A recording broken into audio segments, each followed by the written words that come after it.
Hello and welcome to Redmen TV. I'm over here to give you a flavour of what Liverpool are going to do against Stoke. That's beat you, by the way. No, I'm kidding. We've got off on a bad foot.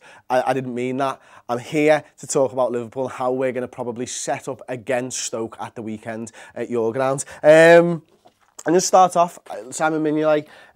Look, Liverpool fans, if you watch, our YouTube videos, if you're in social media and follow people who talk about goalkeepers and stuff, and just the Premier League in general, you'll know that Liverpool fans aren't 100% convinced with Simon Mignolet. But seriously, his performances this season, apart from a couple of mistakes early on, have been absolutely brilliant. His kicking isn't what Liverpool fans want. He puts us under a little bit of pressure sometimes, but no clangers for a few months now. Really good at shot stopping. He's starting to command his area. He's starting to distribute the ball a little bit better than we'd seen previously. He's definitely an improving goalkeeper. Now, whether I think he's good enough for Liverpool long term or not is irrelevant. He's our goalkeeper right now. He's the player that I'm supporting. I think a lot of supporters could learn to do that a little bit more, if I'm perfectly honest. Nathaniel Klein at right back. For me, one of the top three right backs in the league.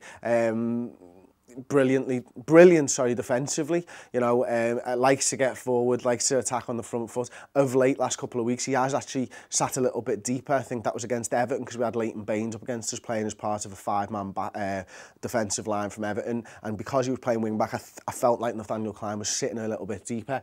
And then against Bournemouth at the weekend, against Bournemouth midweek, obviously we got a 2-2 draw there. Nathaniel Klein wasn't getting forward quite so much, but I think that was more because of the way that this Liverpool side reacted to the loss of Sadio Mane, Adam Lallana, Jordan Henderson. We'll come on to that later on in the video.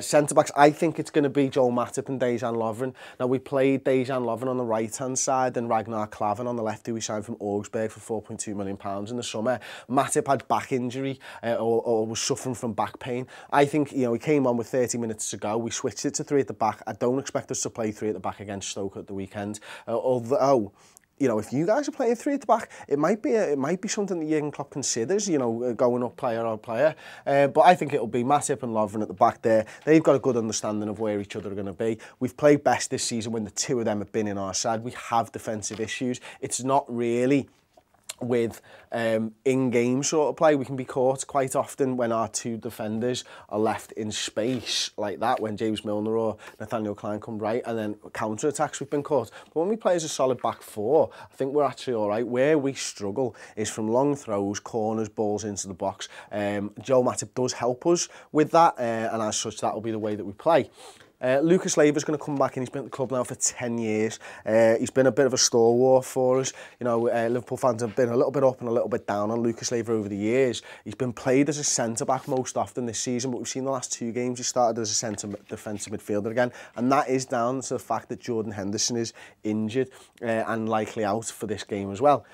Partnered with him will be Gini Wijnaldum and Emre Can. Now, you football fans will know this. Gini Wijnaldum's been converted from a left winger at Newcastle to a centre midfielder. He's been fantastic. I urge you, if you enjoy football and you enjoy the Dutch way of playing football, that you should go over and just, if you're at the game, watch Gini Wijnaldum, watch what he does. It's very difficult to get a flavour of what Gini Wijnaldum does when you watch the telly, but he's so strong. He very rarely loses the ball. And no, I'm talking about this after he gifted a goal to Bournemouth, but you don't judge a player on one moment in one game. You judge them over the course of the season. And Gini Wijnaldum has been fantastic. And seriously, look at that smile. How could you stay angry at that, man? Really?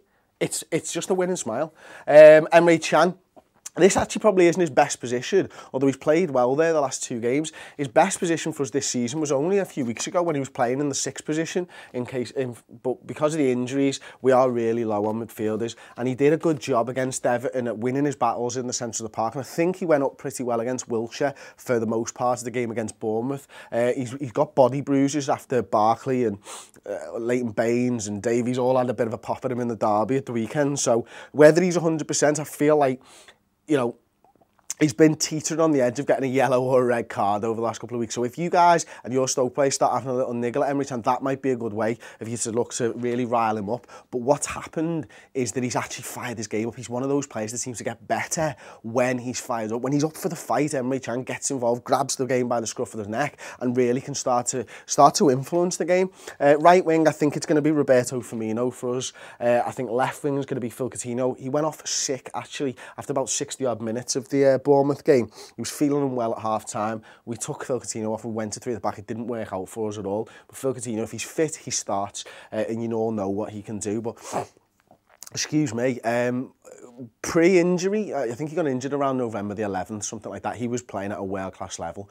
Post-injury, he's been really poor for us up until he scored a goal for Brazil in the last international break. He then scored against Everton, and we really saw the real Phil Coutinho. We were hoping to see more of that against Bournemouth. Unfortunately, it didn't work out. Phil Coutinho wasn't very well, didn't have the game that we wanted and hoped and expected him to have. And equally on the right-hand side, Roberto Firmino, a guy who's played the false 9 position for us all season long when we've had Sadio Mane here, and we've looked at our most deadly and our most dangerous when we've had Roberto Firmino up top. And the fluidity, let's just say for a second that this is who I think is going to start, actually Divock Origi up top. Scored 2 and 2 now, had a little bit of a period around December, January, scored 5 and 5, although he wasn't really fitting in with the side. You know, this fluidity that, I'm going to pretend he's Sadio Mane, because I've lost the Sadio Mane one, no other reason. The fluidity that these guys have, moving back and forth and switching positions and stuff, was outstanding, and that was all about Roberto Firmino in the false 9, but we've lost a little bit of that fluidity with Divock Origi up top.